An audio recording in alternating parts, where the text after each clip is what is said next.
Cricket की दुनिया में भगवान के नाम से मशहूर और सैकड़ों रिकॉर्डों के बादशाह मास्टर ब्लास्टर सचिन तेंदुलकर।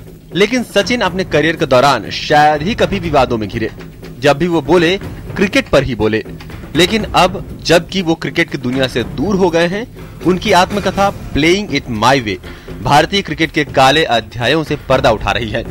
सचिन ने 2005 से 2007 के बीच राष्ट्रीय टीम के कोच रहे ग्रेग चैपल पर भड़ास निकाली है। सचिन ने चैपल पर न केवल टीम को तोड़ने, खिलाड़ियों का मनोबल गिराने जैसे कई संगीन आरोप लगाए हैं, बल्कि भारतीय क्रिकेट पर कब्जे की कोशिश का भी आरोप लगाया है। सचिन ने लिखा है, विश्व कप से कुछ महीने पहले मुझे चैपल मिलने मेरे घर आए। मुझे हैरत हुई जब उन्होंने मुझे ये सलाह दी कि मुझे राहुल द्रविड़ से टीम की कप्तानी खुद ले लेनी चाहिए। मेरी पत्नी अंजलि मेरे बगल में बैठी थी। वो भी उस वक्त हैरान रह गई जब चैपल ने मुझसे कहा कि हम दोनों मिलकर भारतीय क्रिकेट पर सालों साल राज कर सकते हैं। चैपल ने मुझसे कहा कि वो मुझे टीम की कप्तानी दिलवाने में मदद करेंगे। मैं हैरान था ये देखकर कि कोच को हमारी टीम के कप्तान की रत्ती भर भी कदर नहीं है, जरा भी सम्मान नहीं है, जबकि क्रिकेट का सबसे बड़ा टूर्नामेंट कुछ ही महीनों के फासले पर था। भारतीय टीम को नंबर 1 बनाने के लिए ग्रेग चैपल को 2005 में कोच बनाया गया था। लेकिन सचिन के साथ ही बाकी खिलाड़ियों की माने तो अपने 2 सालों के कार्यकाल में गुरु ग्रेग ने दरअसल विलेन बनकर टीम इंडिया का बेड़ा गर्क करने में कोई कोर कसर नहीं छोड़ी। तेंदुलकर ने लिखा है, चैपल किसी रिंग मास्टर की तरह थे जो खिलाड़ियों पर अपने विचार थोपते थे, चाहे खिलाड़ी के लिए वो सुविधाजनक हो या नहीं।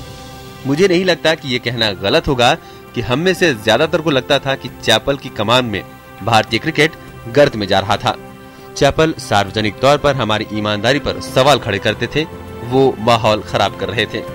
चैपल के अलावा भी सचिन ने अपनी आत्मकथा में कई खुलासे किए हैं। सचिन ने यह भी लिखा है कि कैसे कप्तानी के दौरान मिलने वाली हर हार के बाद उन्होंने संन्यास के बारे में सोचना शुरू कर दिया था। सचिन ने लिखा है, कप्तान के तौर पर हार से मुझे नफरत थी। लगातार हार के लिए मैं खुद को जिम्मेदार मानता था। मैं अपना बेस्ट दे रहा था। ऐसे में मुझे नहीं समझ आ रहा था कि मैं हालात को कैसे बदलूं। इससे मुझे काफी पीड़ा पहुंच रही थी और इन हार से निपटने में मुझे लंबा समय लगा। मैं पूरी तरह से खेल से दूर होने पर विचार करने लगा था, क्योंकि ऐसा लग रहा था कि कुछ भी मेरे पक्ष में नहीं हो रहा था। तेंदुलकर का ये बुरा दौर 1997 के समय का है, जब भारतीय टीम वेस्टइंडीज का दौरा कर रही थी। वैसे अगर सचिन के कप्तानी रिकॉर्ड को देखा जाए तो ये बहुत खास नहीं रहा है।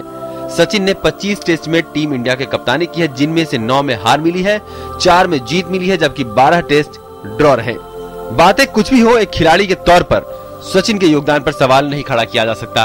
पिछले साल नवंबर में ही क्रिकेट को अलविदा कहने वाले सचिन की आत्मकथा अब जबकि रिलीज हो चुकी है, सचिन से जुड़े कुछ और अनकहे पहलू सामने आ सकते हैं।